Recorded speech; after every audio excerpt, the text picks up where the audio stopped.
士們午安，我哋有足 Members, good morning. We have a quorum, so let me call to order this subcommittee's meeting to study issues relating to the development of electric vehicles.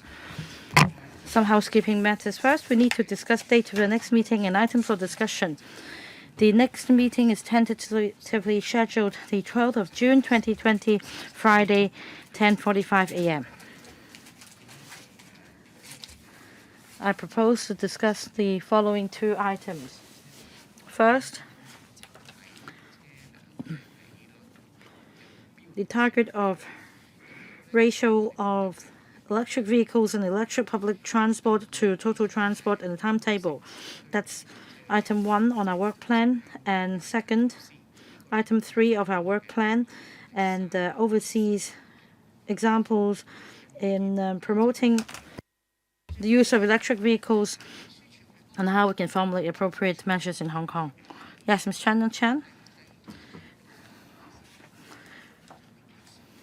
We need the Secretariat's help with item 3 of our work plan. I think today's paper briefly mentions this as well. So would you please follow up on that?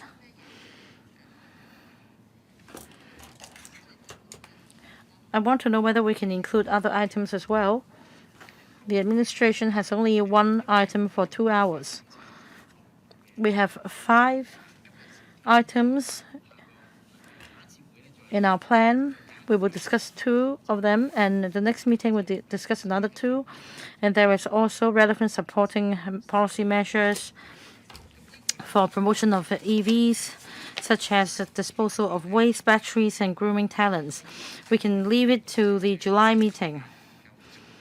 Second, I'd like to thank the Research Division of Legislative Secretariat. In terms of Norway, Germany, California, US, Shenzhen, they will conduct research on the use of EVs in these places, such as its use, its development goals,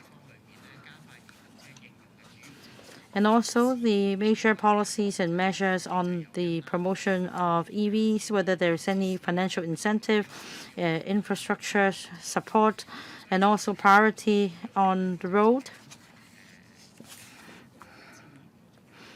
So if members agree, I will invite the Research Division to prepare an information paper for us so that members can read through the paper and discuss the relevant issues. Right, in terms of charging as a form of support, the administration stance is that we have local circumstances unique, and we do not have a lot of standalone buildings like California, US. At the same time, I just heard you said Shenzhen. The research division of the Secretariat is really professional. So I wonder if there are other cities bearing more similarities to ours so that we can also make reference to these places. Okay, would Madam Clerk please tell the Research Division after the meeting? Mr. Kenneth Chan, just to chime in with Tanya CHAN, we selected 5 places. In terms of the geographical location and other circumstances, Norway, California, US, but they are vastly different from Hong Kong. They have houses, they have a lot of space. Maybe Shenzhen is a closer example. So perhaps the Secretariat can choose 1 or 2 more locations that bear more similarities to Hong Kong, instead of Germany, for example. Or perhaps these countries do have a rather aggressive policy on promoting the use of electric vehicles. We can still see if we can make reference to those. All right, I'll hear from Ms. Tanya CHAN as well, and then I'll invite the Secretariat to explain why they've picked these 5 places. According to the administration's paper on paragraph 7, the administration has compared ourselves to a number of major cities in Asia, such as Seoul, Singapore, Taipei, and Tokyo. So perhaps we should focus on similar cities for our consideration. All right, your views will be put on record, and the research division will see if they can include these places as well. There is a reason why the Secretariat has chosen these 5 locations. These 5 locations have very mature policy on promoting the use of EV.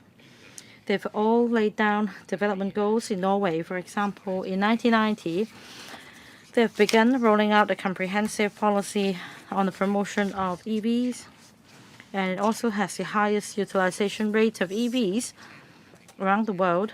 Over 10% of vehicles are electric vehicles.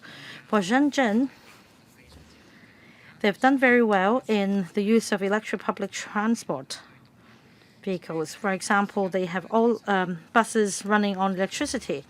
Now, for Singapore, the research division has also conducted a preliminary study. The EV penetration rate is rather low. If you look at the figure in 2009, it only accounted for 0.2%. So for Singapore, objectively, it is a city very similar to us, but it is not faring as well, as you can see from the percentage. Anyway, you also mentioned Tokyo and other places. I believe the research division colleagues will heed your view and adjust their strategy. Well, another point just comes to mind, Chairman. Singapore may not fare well in terms of policy, but one thing we are similar is that we do not have our own manufactured cars. For Norway, US, etc., they manufacture their own cars. So we can draw on each other's strength, for example. And if we understand the other side's weaknesses, we can also make improvements. So we can make a better comparison. I've heard your views. The next meeting will take place in a month's time. It will be a shift of focus if we include too many places in the study. So I need to discuss with the Secretariat as well.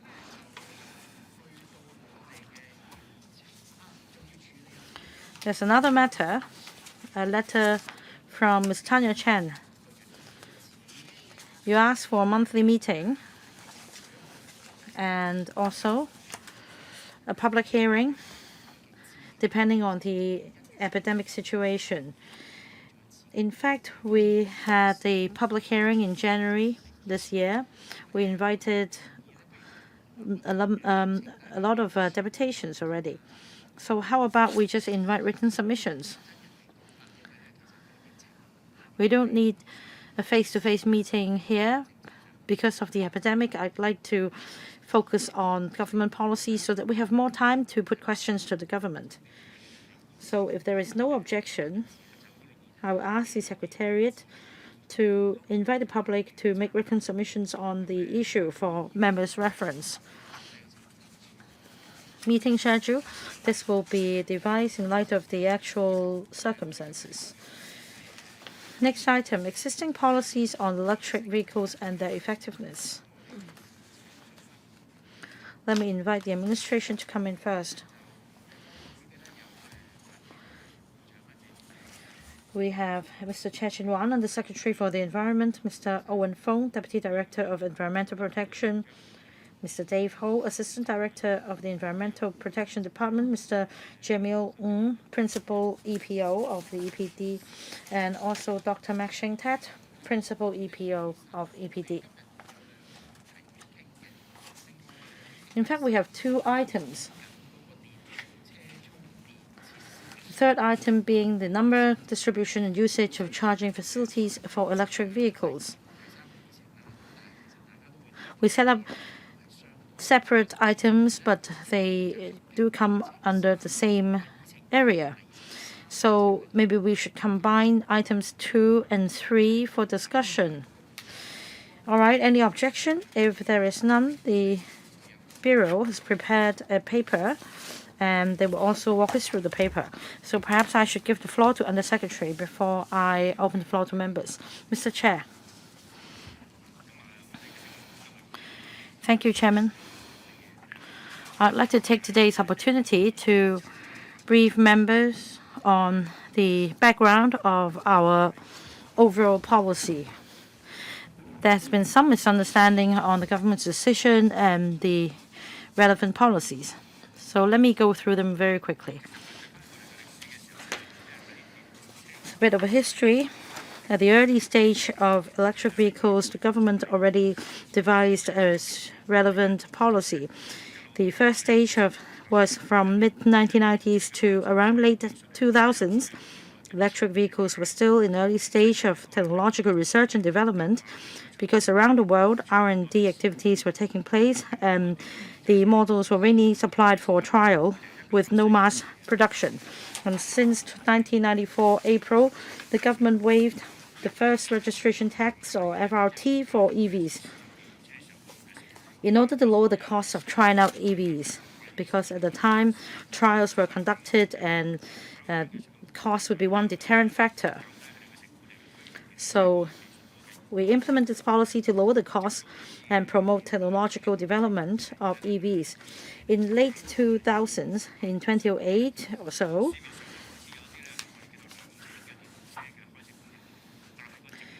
mass production of EVs emerged in the market, but the technology, overall speaking, wasn't mature.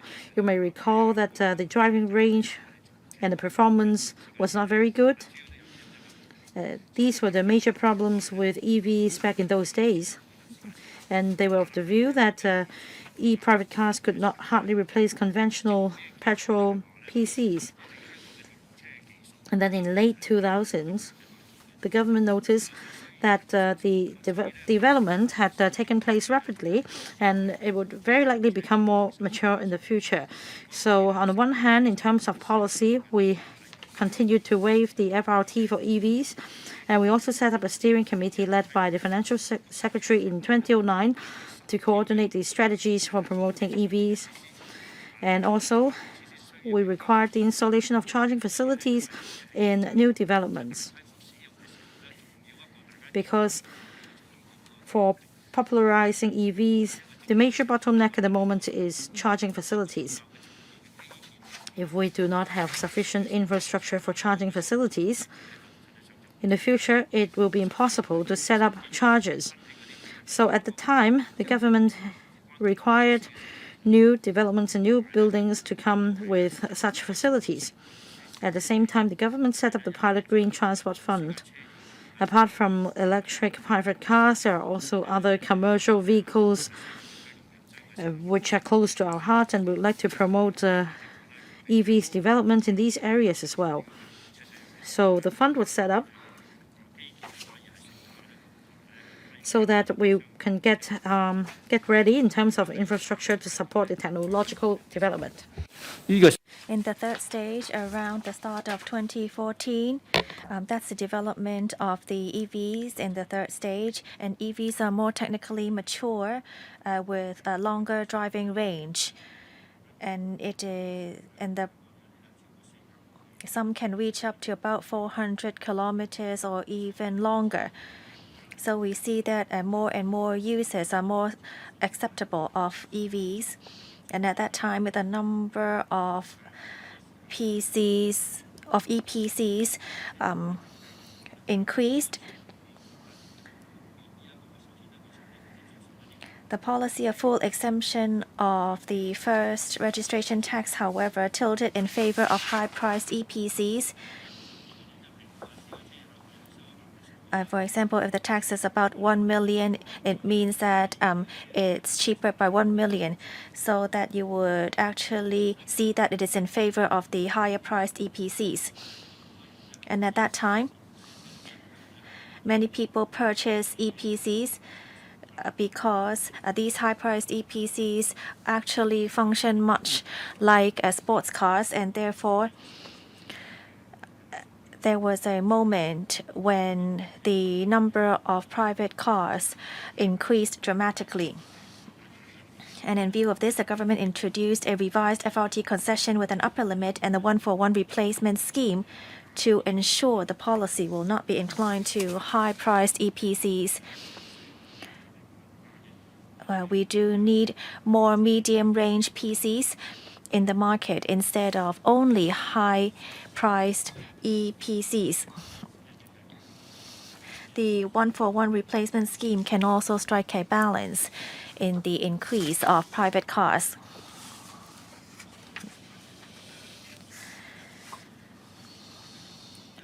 From 2010, there were only 70 EPCs, and then by February of 2020, there were already over 13,890 EPCs, and it's about 2.2% of all registered private cars. It doesn't seem a high percentage. However, if you look at the worldwide figures, this is quite a high number. In Asia, other than only a few cities which hugely promoted the use of EPCs, we are higher in number than many other Asian cities. So looking at the development of EVs in the world, Hong Kong is actually ranking amongst the top in the world.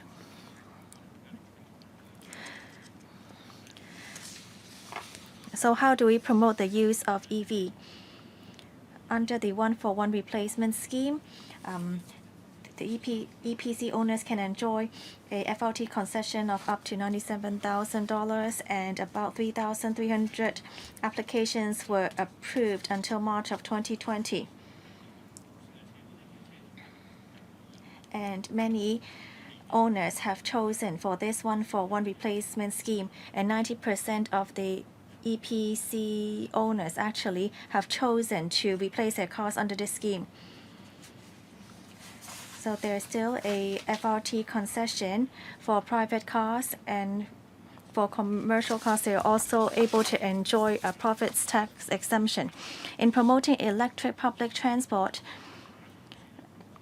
we fully subsidize the franchise bus companies to purchase 36 single-deck electric buses for conducting a 2-year trial. And for public light buses, the government also earmarked 80 million to launch a pilot scheme to subsidize about 40 EPLBs. I'm sure you're all very interested in electric taxis. We have commissioned a consultant to look for suitable sites for setting up quick charging stations in various districts of Hong Kong, and we are discussing with taxi operators to see how we can introduce more electric models. In March 2011, we put in place a pilot Green Transport Fund, and as of the end of March 2020, the fund has approved 183 trial applications with a total subsidy of about $154 million. I'm sure you're all very concerned with the EV charging infrastructure and networks.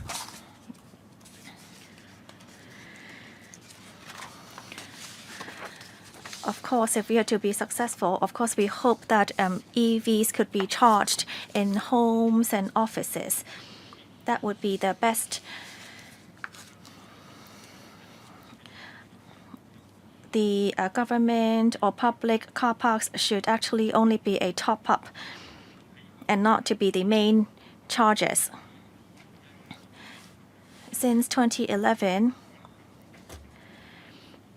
since we estimate that there will be a large number of electric vehicles in the future, we require that underground car parks and new private buildings provided with EV charging enabling structure can be exempted from the GFA calculations. The key objective of this policy is to enable owners of parking spaces to install chargers at their parking spaces. Well, some people ask why we do not request them to also to install the chargers. Not only in 2011, even today, we see that there are many different types of charges. We do not have a one sole model on charges. Maybe in a few years it will become more consistent, but right now there are many different standards. It depends on the model of the car. Therefore, as long as you have the infrastructure in place, the owners will be able to install the chargers for their own use. So we request the building of an infrastructure. As of December 2019, we see 80% of the private building car parks already have installed the infrastructure of charging facilities, and that accounts for about 60,000 car park spaces. Right now, it will take a long time for all the private buildings to install these infrastructure. By 2030 or later,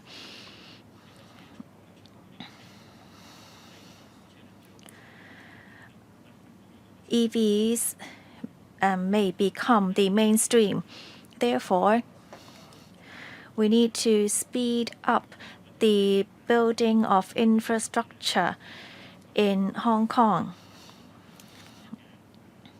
We have earmarked 2 billion to subsidize installation of EV charging enabling infrastructure in car parks of existing private residential buildings.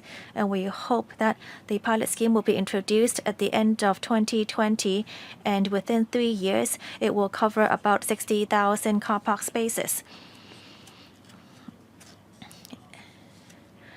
And we think that by the end of the pilot scheme, 1/4 of all car parks in Hong Kong will be charging enabling.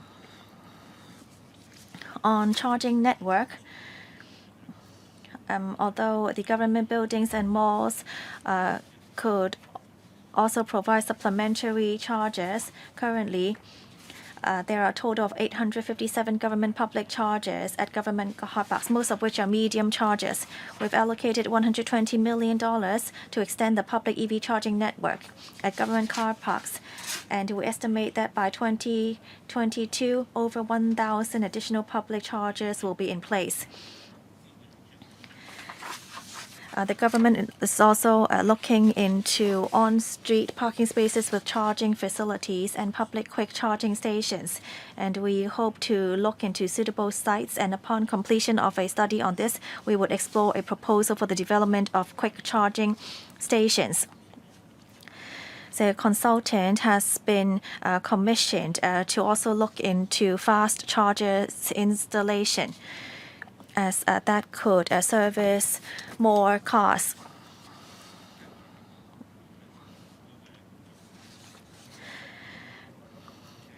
We are working in promoting the use of EVs. We also hope to promote the use of hybrid EVs. We have combined all these, and we believe that this will be the way forward for formulating a roadmap on the popularization of EVs.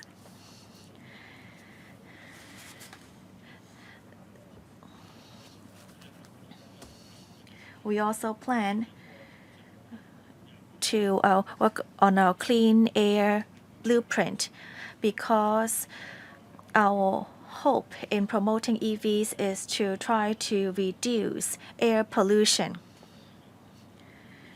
We will update our clean air plan. Thank you. Thank you, Mr. Chair. We'll now open the floor for questions. First, Mr. Leung, and then Ms. Tanya CHAN, and then I will be last. Thank you. Other than the one-for-one replacement scheme,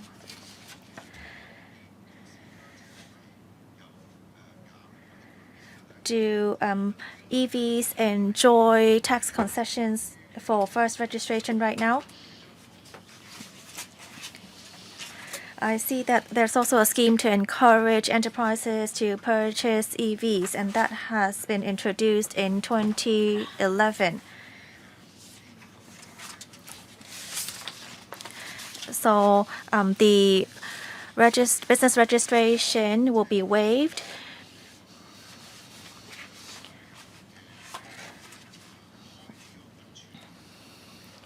And in the first year, the profits tax will also be waived. However, when I look at the number of EVs by enterprises, there were only 194, and then later on the number only increased to 240. So that's only around 100 per year, and it dropped to 69 in 2019.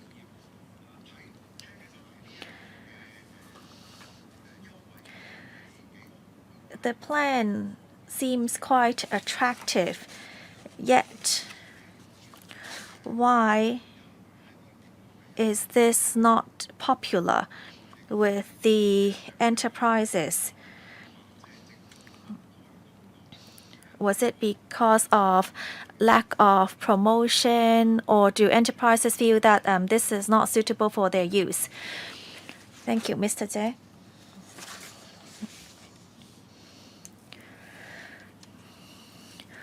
Well, let me first talk about the general policy, and then I'll see whether my colleagues have any supplementary information. In 2014, we decided to review the FRT because we see a large number of new EV car models, and whether it could become even more popular would be dependent on the adequate number of charging facilities and the variety of car models. People like different models, and therefore they need a wide variety to suit their own preferences. And when EVs become the mainstream, then they should not enjoy too many concessions. We are now thinking of how to bring this transition so that EVs could be more popularized. We are adjusting the FRT, but this is not only unique to Hong Kong. Other cities are also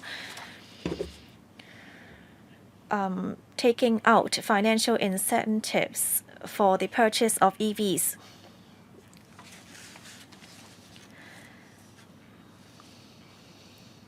We try to encourage the use of EVs.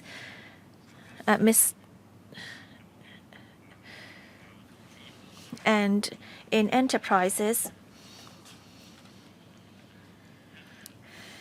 it seems quite attractive, yet there have not been huge results.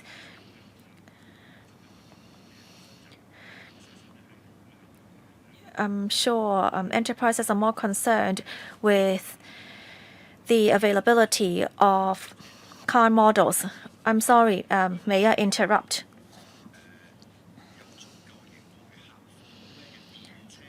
How about availability of e-minivans in car models?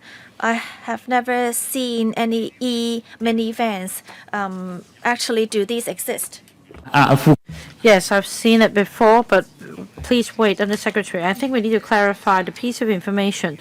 Just now, Mr. Kenneth Leung asked about vehicle license fees and whether there is a waiver or whether there is a concession. As I understand, there is, because for license registration for EVs, the fee comes at the level of $1,000. But for conventional petrol PCs, depending on the size of oil tank, the license fee could be $6,000 or more. Right? Yes, because oil tank doesn't apply to electric vehicles, so we adopt a different formula. It's not a concession per se. So just to clarify, because the oil tank applies only to conventional petrol PCs, $1,000 is equivalent to how many cc's? How many cc's for conventional petrol PCs? I don't think I know the answer. Mr. Fong? In calculating the annual vehicle license fees for electric vehicles, like Chairman said, the annual vehicle license fee for EVs or EPCs is roughly $1,000. We calculate the tonnage instead of the horsepower or the oil tank. What about electric dual-purpose vans? There is at least one model available in the market. But there aren't many. The choice is quite limited. So market hasn't quite picked up because of the limited choice. Mr. Ho, Assistant Director, would you like to supplement? For electric dual-purpose van or light goods vehicle, they have come with different models. Some models are not produced anymore. At the same time, we have different new models in the market. And we have one by Nissan. We have an E-light vehicle and also Renault, a French make, and also another light goods vehicle model manufactured on the mainland, which is quite popular. Under the Pilot Green Transport Fund, the sector is invited to try out these electric models, so it's getting more popular. Well, in terms of the driving range and the load capacity, it is not as good as conventional diesel-powered vehicles, but it is improving. For example, the passenger or load capacity now reaches 1,000 kilograms for the mainland-made vehicle, which is equivalent to the conventional dual-purpose van. As for driving range, indeed, it's not as good as a diesel-powered van. But some practitioners in the industry are happy to try it out. They may only need a driving range of 300 kilograms. So the technology is rather mature. Next, Ms. Tanya CHAN. Thank you, Chair. Paragraph 28, that's my first question. Is it problematic in addition, as mentioned in paragraph 11 above? And then I refer to paragraph 11. It has nothing to do with this paragraph, because it continues to say the government has commissioned a consultancy study, etc. I'm wondering if there's a problem with copy and paste, because it says the government has commissioned a consultancy study in October 2019 to look for suitable sites for setting up public quick charging stations in various districts of Hong Kong. And then paragraph 11 refers to enterprises which procure EVs are allowed so and so, and then it refers to the annual vehicle license fees, etc. I want clarification. Right, we have a problematic sentence here. I'm sorry, it should be paragraph 16.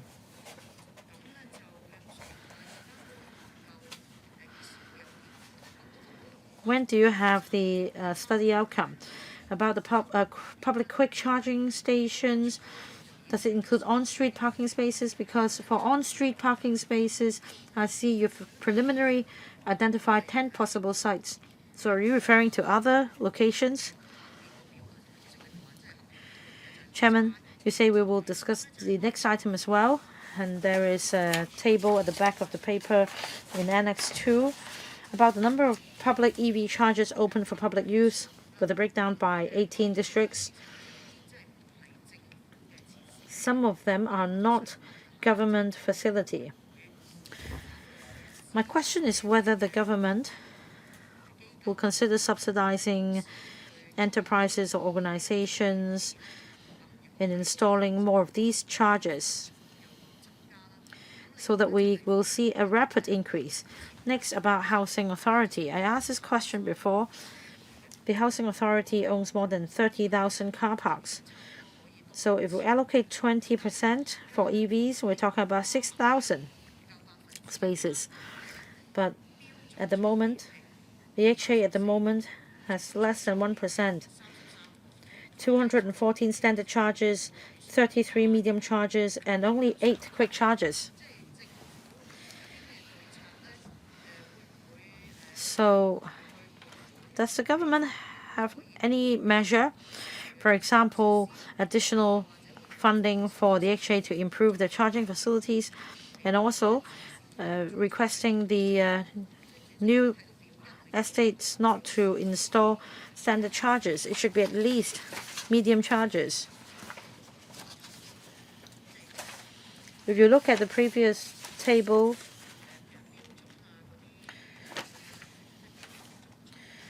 say in Annex 2 you have standard, medium, and quick charges.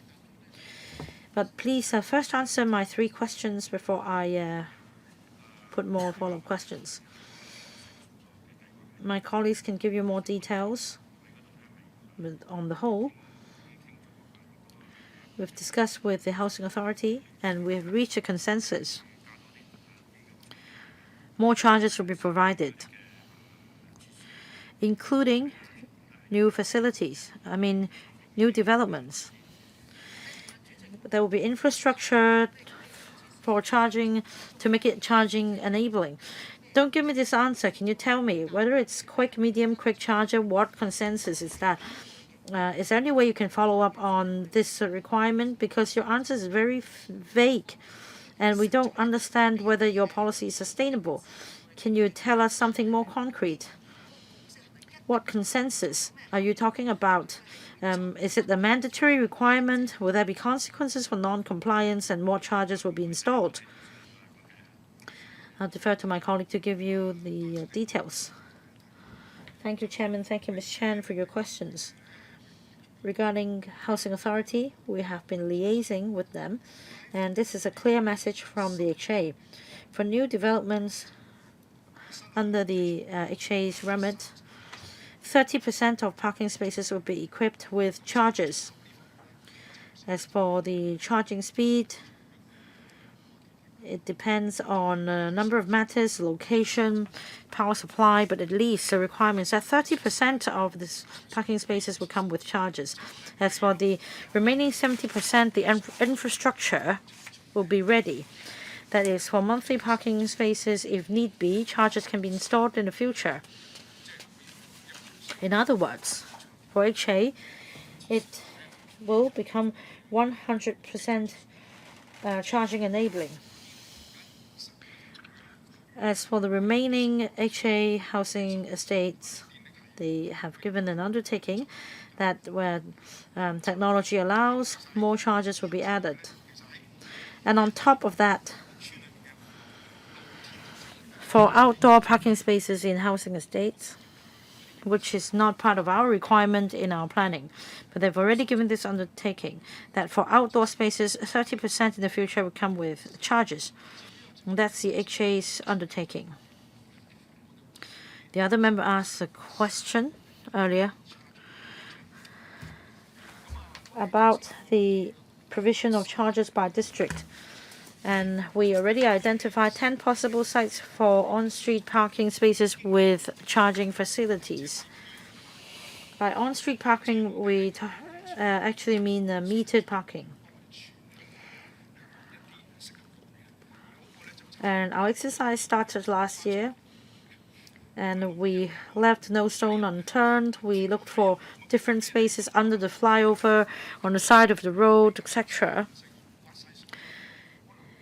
We combed through all the possible sites in Hong Kong.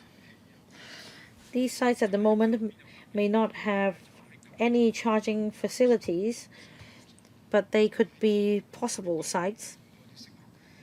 So we do continue to look for suitable sites for installation of charging facilities. All right, so next is my turn, 5 minutes. I'd like to ask a question on policy, and then I'd like to have some details. In paragraph 2 on page 1, the Environment Bureau explains that the objective of promoting the use of electric vehicles has changed to ECVs, that is, electric commercial vehicles.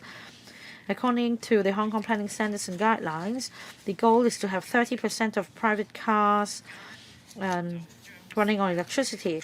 Now, the administration then explained that it's not to be understood that way.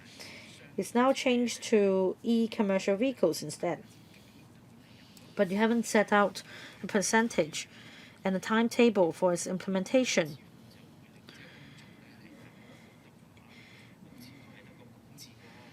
If you don't set these out very clearly, then it will be nothing but talk shop. That's the public's perception. Of course, I understand you need to heed the views of the sector as well. I can't help but think that if you do not have clear indicators, you're not helping the public adjust and making it more popular.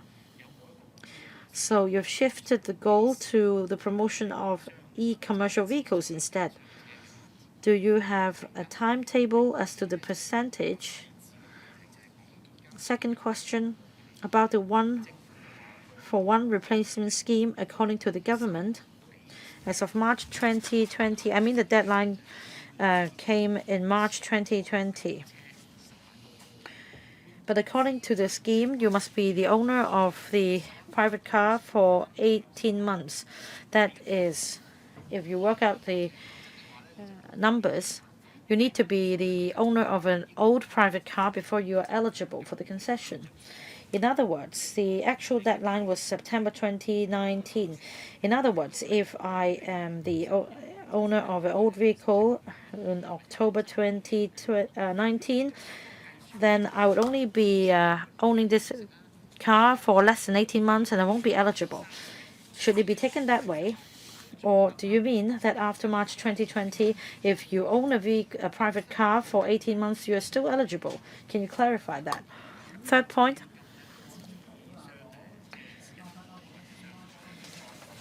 The government will set up a fund to subsidize private residential buildings to install charging enabling infrastructure or chargers. And you will not require a standardized charger to be installed. Is it the standard charger or medium charger? For standard or rather slow chargers, it's quite convenient. It runs on a 13A socket. You can ask an electrician to do that. But it may take a full night. And if there are only 3 or 4 such spaces in a car park, then that won't do. So will you require them to install medium or quick chargers if they get the subsidy? Otherwise, it seems that we're conned if they receive the subsidy and only install standard chargers. 回答嗰個商用車方向嗰個問題咧，即係其他個一換一同埋我哋係。I will address the question on the ECVs. As for the other questions, I will defer to my colleagues. In the paper, we gave the background on the EV development in Hong Kong because we needed to rely on the technological development to set up a policy and strategy for the future of EVs. Technology already is very mature by now. We just need larger variety of car models and technological support. With this, I'm sure there would be a huge increase in the number of EVs in Hong Kong. For ECVs, however, we are at the stage of probably EPCs 10 years ago. There is only a very small number of ECVs, and we believe that ECVs are not yet mature enough to be popularized in Hong Kong. Therefore, we need to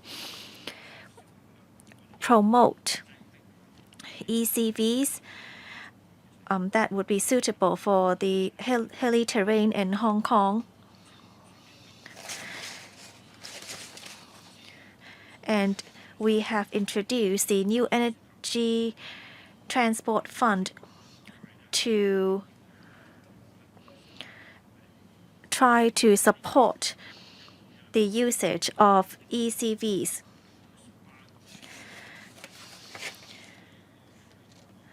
We hope to promote the use of e-buses, e-PLBs, and e-taxis. So this is the strategy for now. As to the 1-for-1 scheme and charging facilities, I'll defer to Mr. Fong. Thank you. The 1-for-1 replacement scheme expires in March of next year. The 18 months you asked about, well, we'll need to count back 18 months from the date of purchase. So when we're talking about the expiry date of March of next year, then you need to count back to 18 months. We will try to decide on how we are going to handle it when this expires next year. We would share updates with the public as soon as possible as to how we are going to handle this after March of next year. The 2 billion that the government has prepared to subsidize installation of EV charging enabling infrastructure in car parks of existing private residential buildings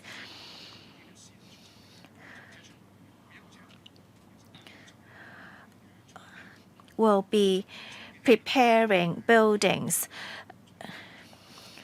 to be equipped with these charging facilities.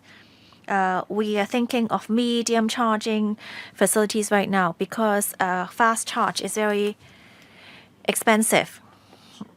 And there is no need to install fast charge if you are charging overnight. Therefore, we are thinking of medium chargers only. There may be technological issues, though. We are not sure whether all chargers should be medium speed.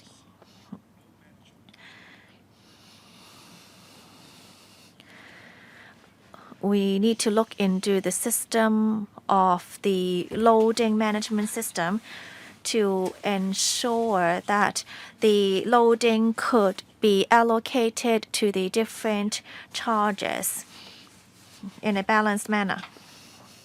Second round, Mr. Leung Kai-Chung. Thank you. I would like to follow up on the on-street parking spaces with charging facilities. I think I first heard of this proposal 5 years ago when Mr. C.Y. Leung was Chief Executive of Hong Kong. It's been 5 years, yet it has still not been introduced. You said you have preliminarily identified around 10 possible sites for such installation. How many spaces are in these 10 sites? And how long would you try this out before you deem it suitable for long-term use? And what would be the criteria to evaluate the success of the on-street charging facilities? Second question. In 2019, the report from the Ombudsman talked about a fee proposal for charging facilities.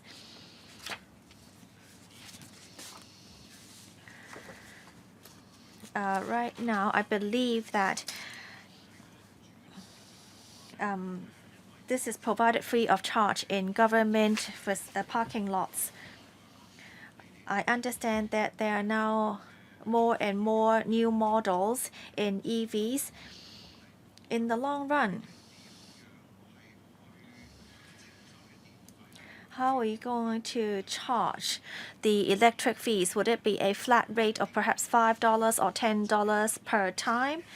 I believe this is actually more reasonable.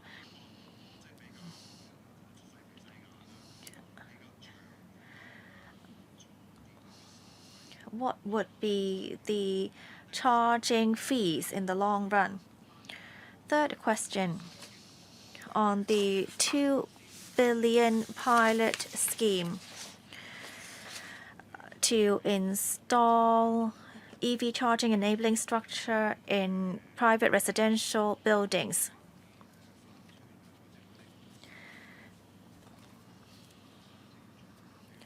I see that there have not been too many applications from owners incorporated or property management companies. Is it due to the complexity of applications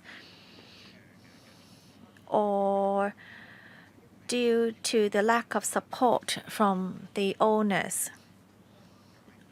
How are you going to resolve these issues? Undersecretary.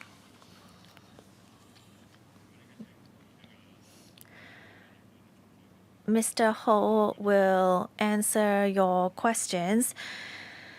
I will just answer the part on fee charging. Yes, we charge fees for the electric charge, but we haven't worked out the details. Therefore, we need to explore all possibilities. We haven't started taking in applications for the $2 billion pilot scheme yet. We are setting up the scheme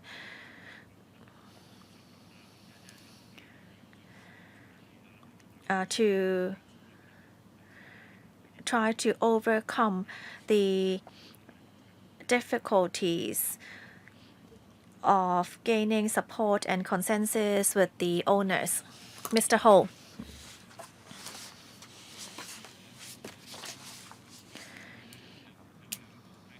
Well, there are two stages in setting up on-street parking spaces with charging facilities. First of all, we need to identify possible sites because we will need to look into the outdoor environment of these parking spaces. These are all put outdoors. We have already set up 11 such chargers in different areas and tried it out for a year. And after 1 year, we see that these chargers are still functioning quite well, even though they are put outdoors. Well, so it's safe, right? Even when it's raining. Well, yes, it's waterproof. We have already tried it out. And then second stage, we will need to identify possible sites for installation. We have discussed this with different departments to see where the possibilities lie. On-street parking spaces are provided for short-term parking, not for long-term use.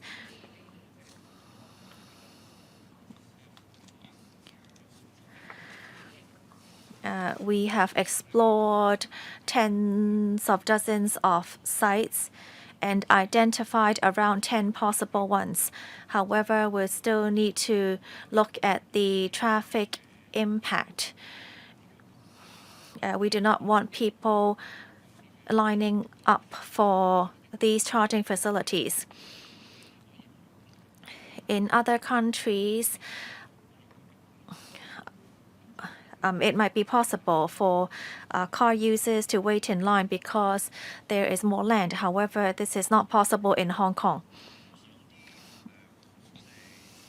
Well, you do not want the cars to be taking up the parking spaces after they are done charging.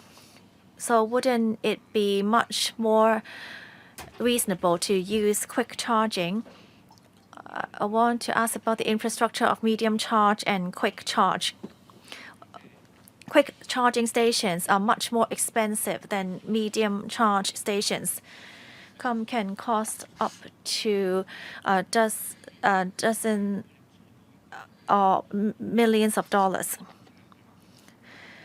For medium charge stations, it costs around a few $1,000. You need a higher voltage for fast charge. And if you want to put in a quick charging station outdoors, you would also need to have a waterproof, a firewall to protect it.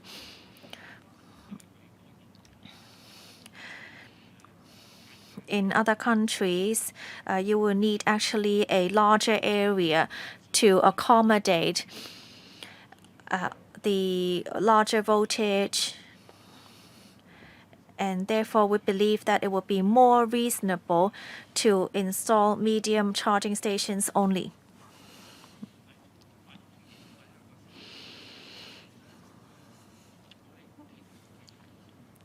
We are also exploring how to charge fees, whether it would be a flat fee. We are not sure yet. It's all right to charge a flat fee for medium charging, yet it would be very different for quick charge as the voltage is much higher. There might be a different charging model for medium and quick charges. We still need to explore the details, and that would take some time before we can come to any decision. Ultimately, we are going to charge for it. Otherwise, it would not be fair for other service providers in the market.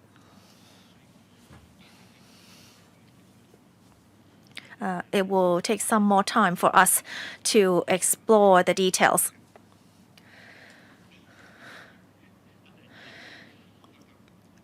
Can I just say a few more words? Quick charges will take a shorter time. However, complicated fees would be disincentives for car users. I understand that there is different cost for medium and quick charges. Despite this factor, a simple fee charging method would provide a better incentive for car users. I can give you some details for reference. Well, there are two measures to persuade users to leave as soon as they have completed charging. The first is to charge a fee. Some chargers charge $7 to $8 per minute when you do not remove your car after complete charging. And for some of the free of charge stations, they only allow you to charge 40 minutes. So after 40 minutes, it will automatically stop charging. And some car users will just leave their cars there, and usually these would be the free charges. About 80 to 90% of the charges are actually free of charge. So there are some car owners who do not remove their cars after charging. Second round, Ms. Tanya CHAN. I might as well indicate I want a third round. But if anyone want to have a go for the first round, I will give way. Earlier at the Special Finance Committee, Chairman, I followed up on a question. And that is about Annex 2, that table. I want the information with a breakdown because I have a question about the expansion of government car park charging network with $120 million, and also paragraph 26. I asked a question about other organizations apart from the government, and in paragraph 26, altogether there are some 2,900 charges open to the public. For non-government organizations or non-government sector, 2,072 charges are provided, close to 70%. Well, I asked a question about the 18 districts. For 7 districts, in government facilities for medium, standard to quick charges, the number is 0. Of course, for quick charges, apart from 4 quick charges on the outlying islands, everywhere else in government properties there is none. So I asked a question about subsidy for private properties for installing charges. At the moment, you have a 70% rate, but I think it's very important if you want to further promote this use.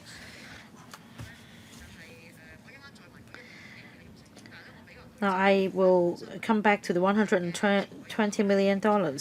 At the moment, I am quite intrigued by the government's procurement policy. Dr. K.K. Kwok, my fellow party member, asked a written question about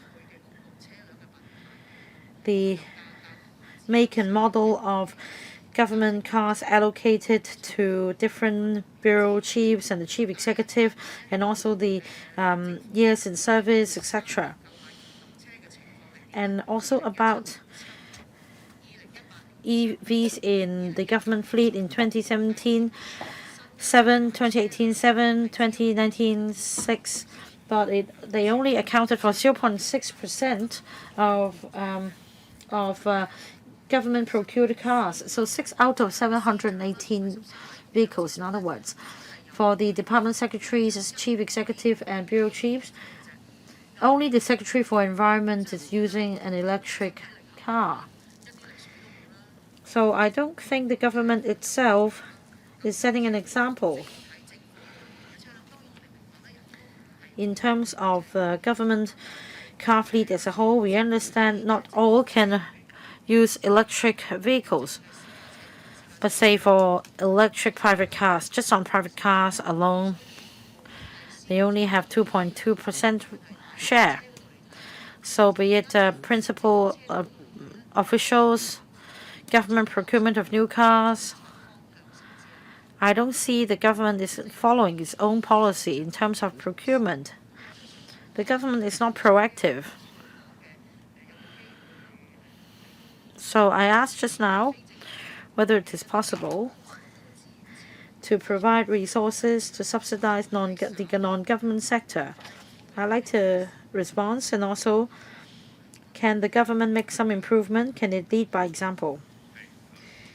Undersecretary. Thank you, member, for the question. For charging facilities provided by non-government sector, my colleague can explain to you. And about government procurement,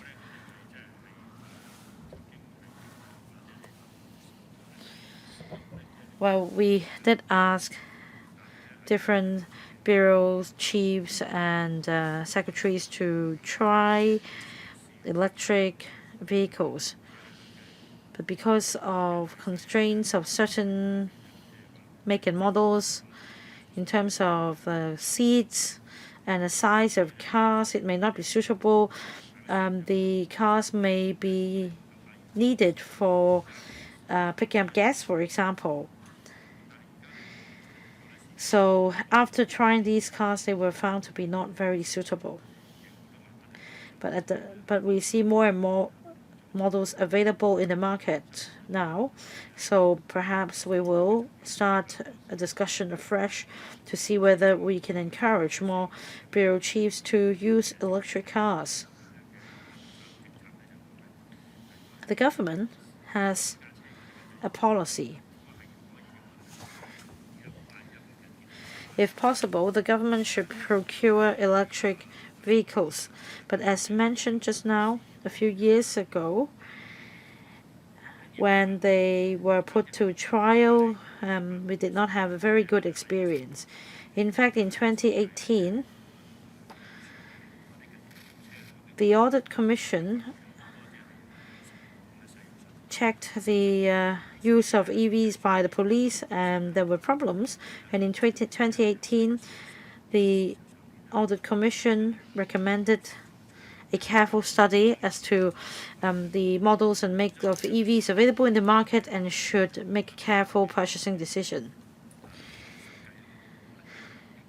So because of this audit report,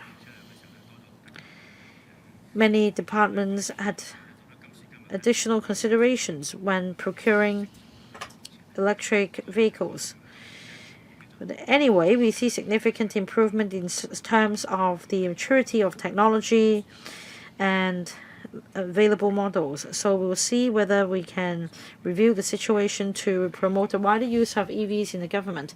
As for non-government sectors charges, Assistant Director can supplement. Ms. Chan asked 2 questions. First, about $120 million, about the progress. Well, please just answer me the first main question about charges provided by non-government sectors, whether support can be given. Many different organizations provide charges, including shopping malls.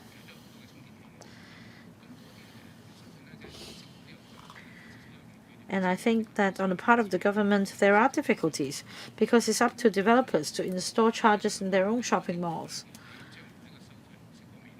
In terms of fees to be charged in the future, if we could set a fee schedule, it will help facilitate the industry in installing chargers. I think this would be a better form of support.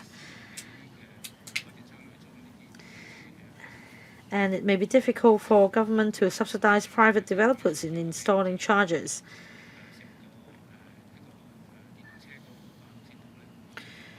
But after we map out the way forward for promotion of EVs in the future, then in terms of installing chargers, etc., by non-government sector, there will be a greater incentive. Chairman, I'd like to pursue the first question. Now, for Housing Authority, 30% of indoor parking spaces will be provided with chargers. Do you require them to be at least medium chargers? And also the remaining 70% will be ready in terms of infrastructure. And you said that technologically it could at least be medium charging. But I want to know whether this is a mandatory requirement. Encouragement is not enough. Deputy Director. Thank you, Ms. Chan. For the first question, I mentioned 30%. It doesn't specify the speed of charges. Well, it's related to how much the cost is. That's why I asked about subsidy. Well, indeed, the dollar sign is the biggest problem. But the HA has already given an undertaking. I believe this will be implemented as soon as possible. Even for government car parks, we have raised the standard to medium charges. So we will discuss with the HA so that for new development projects, they can install at least medium speed charges. And what about infrastructure? As Under Secretary mentioned, we have to pass 2 hurdles. One is technology. For existing buildings, some are quite aged, that they may not have the infrastructure to support the installation of chargers.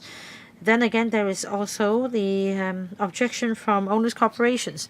We are trying to help them overcome these hurdles under the subsidy scheme, so that they can install medium charges for every space. And it's not just a form of monetary support, we provide technical guidance as well. They are also subject to a certain form of monitoring. Money will not be disbursed until they've reached a certain stage of the works. This will also be done by way of open tender with contracts signed. They cannot delay forever, or else they will lose the funding. I believe this will be a win-win situation for both, and I don't suppose they will delay the works indefinitely. Ms. Elizabeth Quat, I see that now the government has come up with some concrete plans for private cars. I see that the government is quite proactive.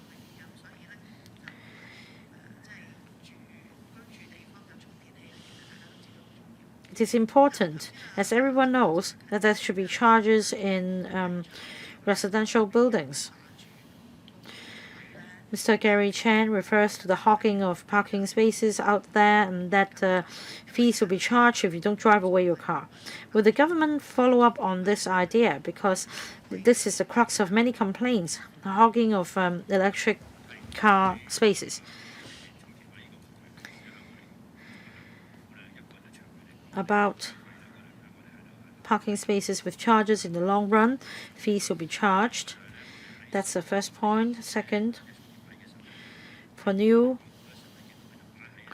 developments with charges, very often at the moment they are now situated at the most convenient locations of the car parks, and they'll be subject to hogging. So for future installations, the charges should be placed at the less premium locations to avoid abuse and to tackle the problem of hogging. Is there any requirement on how many charges should be provided? I mean, how many spaces with charges should be provided? There is no requirement at the moment. The government's plan is that for government car parks, charges will be added. Our target is to have 30% of spaces come with charges. Do you mean new government car parks or retrofitting existing government car parks with more charges? For new government car parks, they will be installed. We are referring to retrofitting existing car parks with charges. I would defer to Mr. Ho to give you more details. For government car parks, we have some 800 parking spaces with charges at the moment. We've allocated $120 million to increase the number to 1,000, so that there will be 1,800 plus charges in the future. Close to 170 charges have been installed. They will be this year. They will be open to the public soon. And the next year 570, and then the following year 460. So are they medium or quick charges? All medium charges? Is it because of power supply problem? Well, it has a very high voltage, I mean, for quick charges, so we prefer medium charges. If it's quick charger, it will be definitely more popular because after charging, you can just drive it away. Is there any way to reach an agreement with the power companies? Is it really impossible to have quick charges? Can you work it out with the power companies in government properties? It's actually quite difficult to install quick charging stations. It's not only the infrastructure itself. The cost for the infrastructure is high. You need a very high voltage for quick chargers.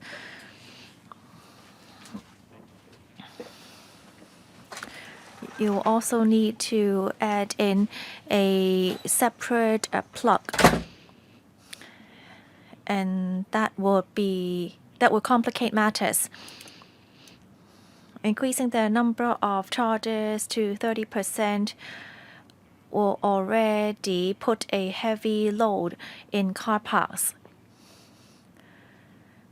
It would be very difficult to set up a quick charging station due to both cost and space.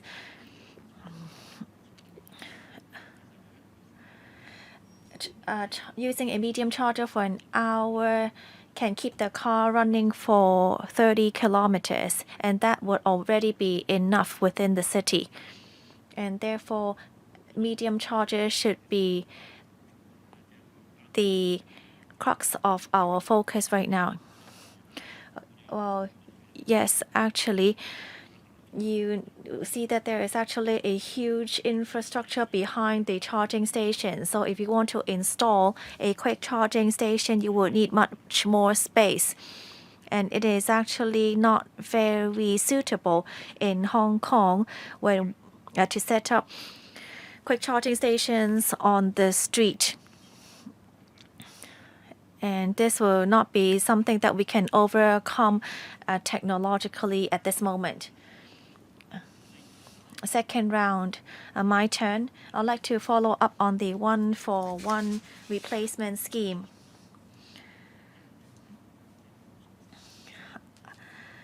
As the Undersecretary said, we count back 18 months. Not too many people in Hong Kong own 2 cars. The majority of them only own 1.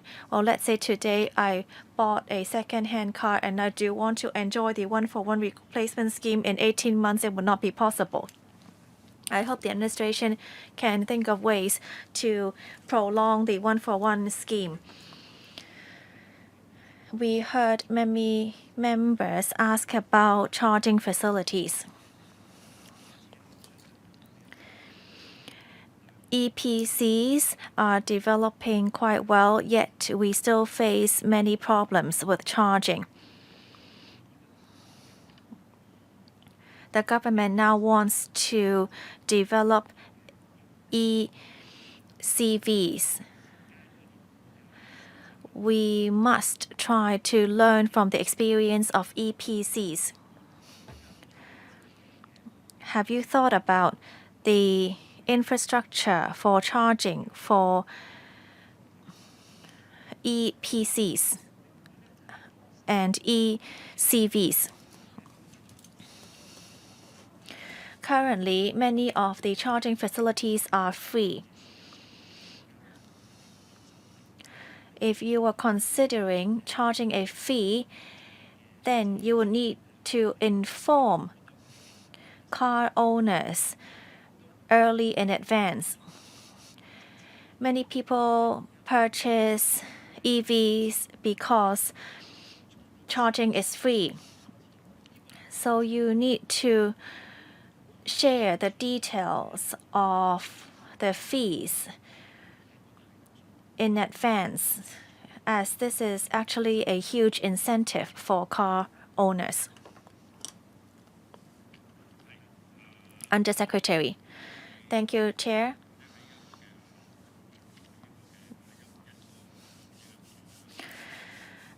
Deputy Director will tell you more about the 1-for-1 replacement scheme and the charging facilities. We understand your issue with fee charging. Currently, we are working on a roadmap for EVs. We are going to list out all the details clearly. We want the market to be able to afford it. Therefore, ultimately, we are going to charge a fee. Deputy Director, thank you. The government is now reviewing the 1-for-1 replacement scheme. We understand your concern. We are actually looking into how we are going to handle it after the expiry date of March next year. In the past hour, we've been discussing charging facilities.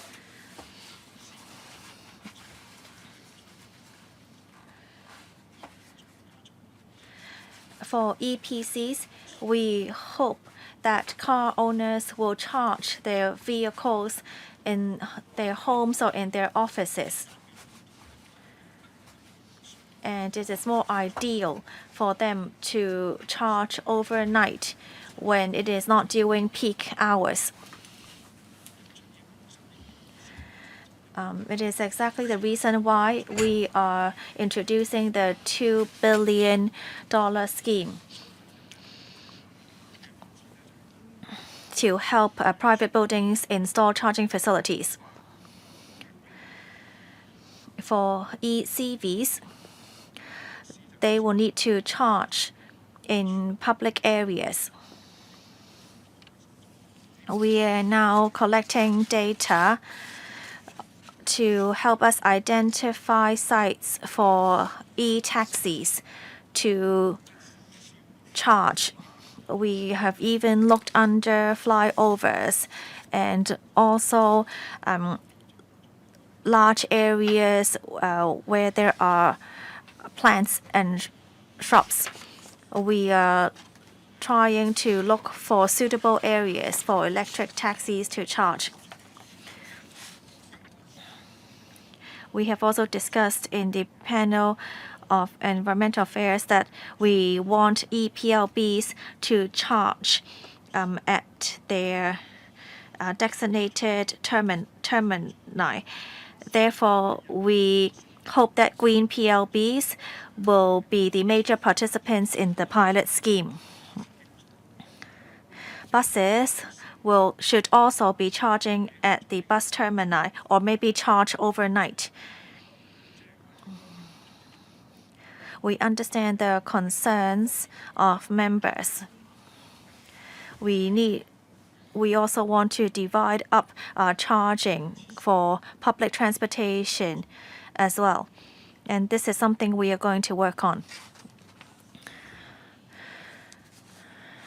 Deputy Director, I raise this concern because right now even private cars are not able to charge on the street. So how are the public transportation going to charge on the street in the future? So please think carefully about it. Second round, Ms. Elizabeth Kwok. Thank you, Chairman.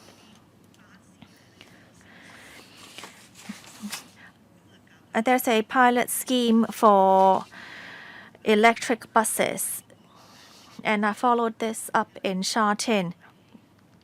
Passengers are actually quite happy because there is less air pollution while they wait for the electric buses. This scheme has gone on for 2 years. It doesn't seem that you are going to promote wide use in Hong Kong. So what do you expect to do after this trial?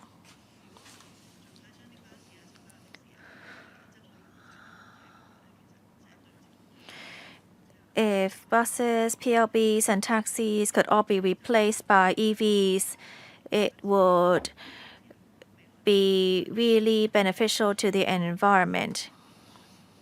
How are you going to work forward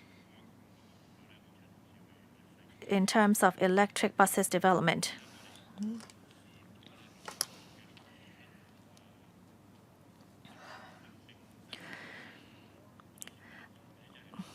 The results were not as great as expected. We thought it would be much like Shenzhen. However, it's different in Shenzhen because the area is quite flat. Yet in Hong Kong, we have quite a hilly terrain, and results were not as satisfying. What do you mean by that? The battery capacity could not run for the distance that it was designed for.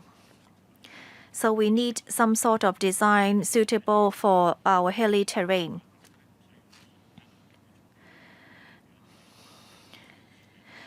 We also need to look into the charging problem as raised by the chairman. In Shenzhen, there are designated termini for buses to be charged, and it's as large as a few soccer pitches. We do not have this luxury in Hong Kong.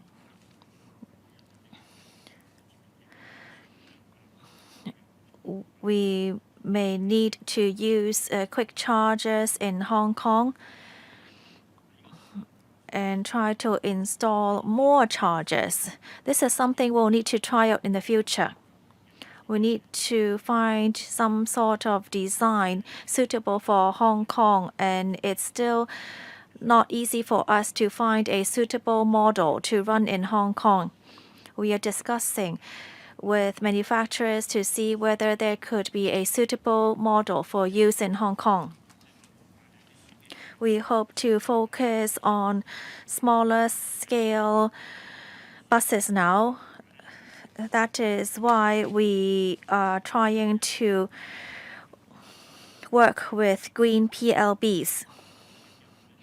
If this scheme is successful, then we'll be able to expand the scale to larger buses, and we'll need to take this step by step. I will need to go vote in room 1. Can we stop the meeting for a few minutes and resume after we finish our voting? Thank you.